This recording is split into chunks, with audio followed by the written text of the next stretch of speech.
안녕하십니까. 엉클조와 강 기자의 펀드 클래스. 이번 시간에는 그 실질적인 배당주 펀드에 대해서 한번 살펴보도록 하겠습니다. 네. 자, 배당주 펀드도 그 저한테 3개의 상품을 보내주셨는데 네. 이것도 수익률이 좀 들쑥날쑥하긴 합니다. 하나는 어쨌건 높긴 한데 뭐 네. 10%대도 있고 15%가 넘는 상품도 있긴 한데 네. 이 차이는 어떤 건지 좀 궁금합니다. 제가 보내드린 게 일반적인 배당주 펀드 하나 하고요. 그 다음에 또 하나가 중소형 배당주라는 걸 하나 보내드렸고요. 그 다음에 이제 글로벌 배당주를 보내드렸는데 뭐 투자 대상이 다르다 보니까 그렇겠죠. 일반적인 배당주 펀드를 보니까 내용을 보니까 삼성전자 우선주가 뭐 한 상당히 많은 네. 비율을 차지하고 있고요. 그 다음에 중소형 배당주는 우리가 알고 있는 기업은 뭐 셀트리온도 있지만 특별히 잘 모르는 SK하이닉스도 좀 있긴 하지만 정말 중소형줄 뭐 들어본 적이 별로 없는 그런 거고 이제 나머지 하나 해외니까 이건 더 모르는 거고 그 투자 대상의 내용에 따라서 조금 그 수익률이 차이가 날 수밖에 없는 거죠. 근데 조금 전에 제가 이제 삼성전자 우선주를 말씀드렸잖아요. 그 우선주에 대한 개념을 조금 여러분들이 알고 계셔야 될 필요성이 있습니다. 왜냐하면 그 배당주들은 우선주를 많이 포함하고 있는데 우선주는 비교되는 말이 이제 보통주인데요. 보통주는 주주총회에 참석해가지고 자기 의결권을 행사할 수 있습니다. 뭐 임원을 그 사람을 왜 하냐, 또는 내년도 사업을 그걸 왜 하냐, 뭐 이런 얘기들을 할 수 있는 의결권이 부여되어 있는 대신 우선주는 이 의결권이 없습니다. 보통주에 비해서 주주총회에 참석해서도 할 얘기가 없는 대신 너는 그렇게 뭐 회사 경영에 대해서 왈가왈부하지 않으니까 내가 보통주보다는 그 배당을 1%나 2% 정도 더 줄게.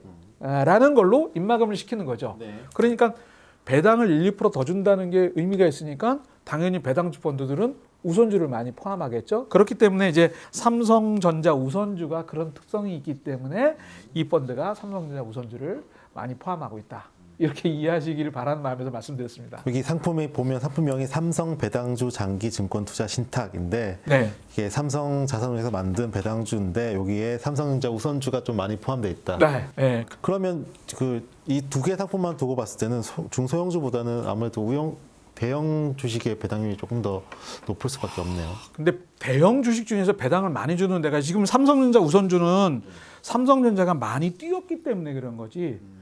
삼성전자가 배당을 많이 주기 때문에 이런 효과를 나타내는 게 아니거든요. 삼성전자의 주가가 올해 주식시장 특성상 많이 뛰었기 때문에 이 삼성 배당주 장기 투자 신탁이 수익이 많이 나온 거지 배당의 효과 때문에 많이 뛴 게 아니다. 그걸 분명히 말씀드리고 싶어요. 그러니까 이 상품에 지금 3개월 수익률이 16% 정도 나오는 게 네. 이게 삼성전자의 주식이 그러니까 펀드에 포함되어 있는 삼성전자의 주식이 많이 올랐기 때문이지 배당의 영향은 아니다. 그렇죠. 있긴 있지만 미약하다. 네. 그럼 그 중소형주 배당 펀드나 그러니까 대형주 배당 펀드나 네. 그 배당에 대한 수익률은 비슷비슷한가요? 저는 중소형을 권해드립니다. 네.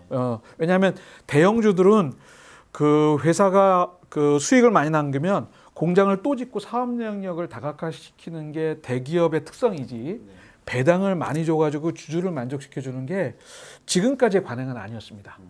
오히려 중소형주 배당주처럼 우리는 욕심 없어. 주주들을 만족시키면서 좋은 공생관계로 이렇게 더 오래 가고 싶어. 그렇기 때문에 중소형주들 중에서 배당을 많이 하면서 그 수익률을 주는 데들은 많이 있어요. 그런데 대형주들은 많지 않기 때문에 둘 중에 어느 것을 선택할 거냐? 그러면 저는 중소형 배당주를 권해드리고 저 개인적으로도 선택을 합니다. 그렇군요. 네. 그러면 해외 배당주도 한번 살펴보도록 하겠습니다. 네. 지금 저한테 주신 상품이 하나 글로벌 배당주 증권 투자 신탁인데요. 이거는 뭐 국내 상품보다는 3개월 수익률이 좀 낮습니다. 8%에서 뭐 9% 정도 되는데 이게 어떤 차이 때문에 그런 건지. 글쎄요, 뭐 우리나라가 해외 주식을 고르는데 한계도 있겠죠. 뭐 전 세계 글로벌 주식 중에서 배당을 많이 주는 회사를 선택해서 그거를 구입해서 이렇게 보유하고 있는 것도 쉽지가 않지만 지금 한 3, 4년 정도의 그래프를 보신다면 최근에 우리나라 주식시장 그래프에서 보여준 것보다는 훨씬 더 그 뭐랄까 변동성이 좀 약하죠. 이렇게 좀 안정되게 간다는 느낌이 있기 때문에 우리나라는 뭐 순수 배당주, 정말 배당에 의존하는 거라면 이런 정도의 그래프를 보였을 것 같은데 그 안정성은 흔들리지 않는 대신 뭐 이 정도 수익률 나면 3개월이 9%면 연환산하면 49, 36, 35%인데 35%까지는 안 나올 것 같고요. 제가 보기엔 지금 주식시장이 조금 그 글로벌한 코로나에서 벗어나기 때문에 이 정도 수익률이 나왔지 그렇지 않으면 한 연간 10%에서 15% 정도 나오지 않을까 평균 내면 좀 더 오랜 동안의 데이터를 가지고 보면 네. 그 정도 수익률이 나올 것 같습니다. 기준금리가 0.25%라는 걸 감안하면 10%면 엄청난 수입니다. 그럼요. 네. 이게 좀 원론적인 질문일 수 있긴 합니다만 네. 그 배당이라 하면 기업의 실적이 좋았을 때 배당을 하는 거잖아요. 네. 근데 코로나19 상황에서 네. 이게 기업의 실적이 나빠지는데 배당이 꾸준히 나올 수 있느냐라는 의문이 좀 드는데 아까는 뭐 배당 성향 쉽게 줄이진 않을 거라고 하셨는데 네. 그걸 또 장담하기는 어려운 부분이 있는 것 같아요. 그 여기 종목들을 잘 보면은요. 네네. KTNG, 네. 그다음에 뭐 효성, 네.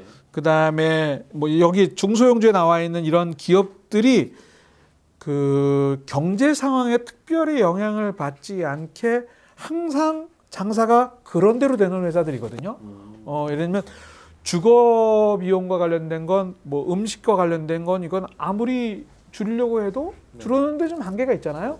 그렇기 때문에 그 기본적으로 장사가 아무리 경제 상황이 안 좋다고 하더라도 기본은 가기 때문에 배당 회사가 우리 이번에 회사에다 유보를 조금 덜 해놓고라도 우리 기업을 여전히 보유하고 있는 주주들한테 이 정도 배당은 해주자라고 하는 것은 수년에 걸쳐서 이미 검증이 됐기 때문에 그 배당 성향이 일정한 것들은 아마 내년에도 후년에도 특별하게 경제 성향에 그 큰 충격이 없는 한은 배당을 그대로 해준다고 믿으셔도 괜찮을 것 같습니다. 네.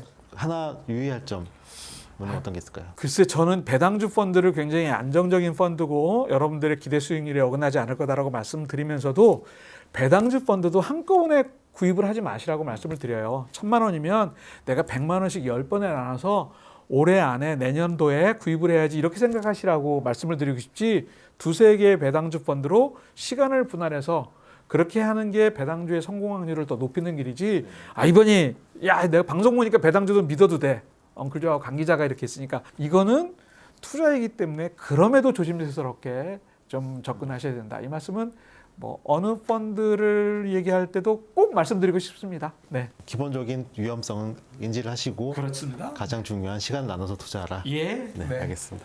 그럼 다음 시간에는 또 다른 내용으로 한번 얘기를 나눠볼 텐데요. 네. 최근 중시가 너무 핫해서 네.